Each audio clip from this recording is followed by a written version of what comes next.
dados do IBGE, do Banco Central, confirmaram que o ritmo continua acelerando, especialmente no setor de serviços, perdendo força no setor de varejo. Está aqui um resumo dos principais indicadores que saíram na semana passada.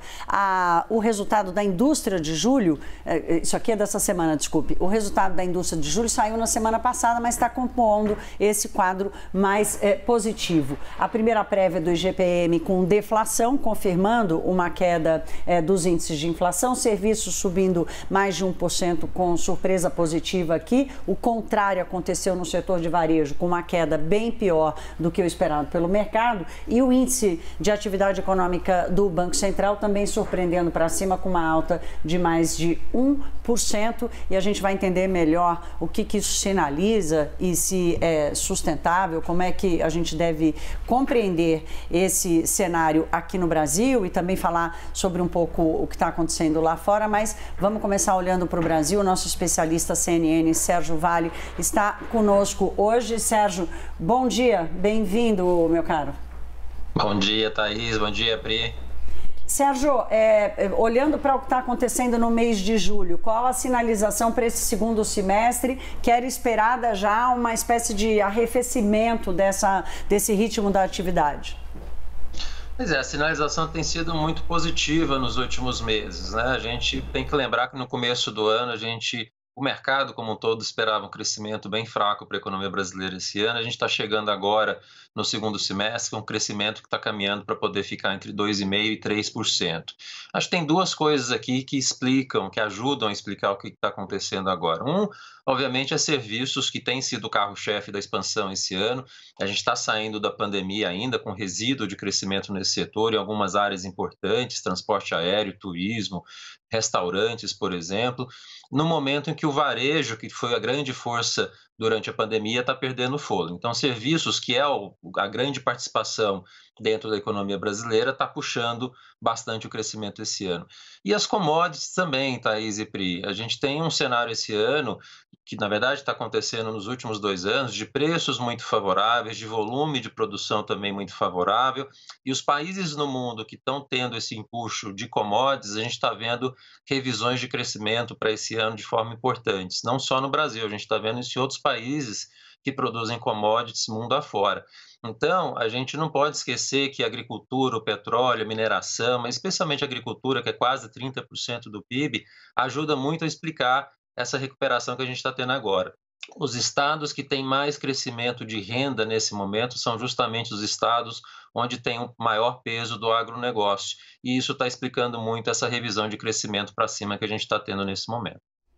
Sérgio, eu queria confrontar esse momento positivo aí desses dados da economia brasileira com o que está acontecendo lá fora, porque ontem o Banco Mundial e o FMI fizeram alertas importantíssimos sobre previsão de recessão para 2023, com o Banco Mundial, o FMI, um dos dois, falando que é a pior desaceleração do mundo desde a recuperação que veio depois do choque do petróleo, falando que mesmo que não seja uma recessão generalizada no ano que vem, a sensação para muitas pessoas no mundo vai ser de recessão. Existe alguma luz no fim do túnel nesse cenário? Ou você acha que a gente vai ver o mundo desacelerando por alguns anos ainda? Pois é, Pri, tirando esses países como a gente aqui no Brasil, que nós somos produtores de petróleo, de commodities, a gente consegue ter uma performance melhor de atividade. Os países que são consumidores, majoritariamente a gente pensando aqui China, Europa e Estados Unidos, mas nesse caso especialmente Estados Unidos e Europa, a gente está vendo um processo de desaceleração mais complicado. São consumidores intensivos de commodities, especialmente a Europa, e por conta desse processo inflacionário que está passando agora e os riscos que tem à frente, a Europa, especialmente por conta do inverno que a gente vai ter no final do ano, tem um risco da gente ver essa inflação passar de 10% e chegar a patamares bem maiores do que a gente está vendo agora. É um processo que muito provavelmente vai fazer com que os bancos centrais dos países desenvolvidos tenham que subir juros com mais agressividade ainda. A gente tem discutido isso aqui ao longo das últimas das nossas últimas conversas, do Fed chegar a 4% ou mais, do BCE estar muito atrasado e ter que acelerar essa alta, e a gente chegou, infelizmente, nessa hora da verdade. Segundo semestre, a gente vai ver essa aceleração de alta de juros na Europa e nos Estados Unidos, e a consequência disso é inevitável. A gente está caminhando para ter uma recessão acontecendo na economia americana, na economia europeia, e 2023 vai ser difícil para o mundo como um todo.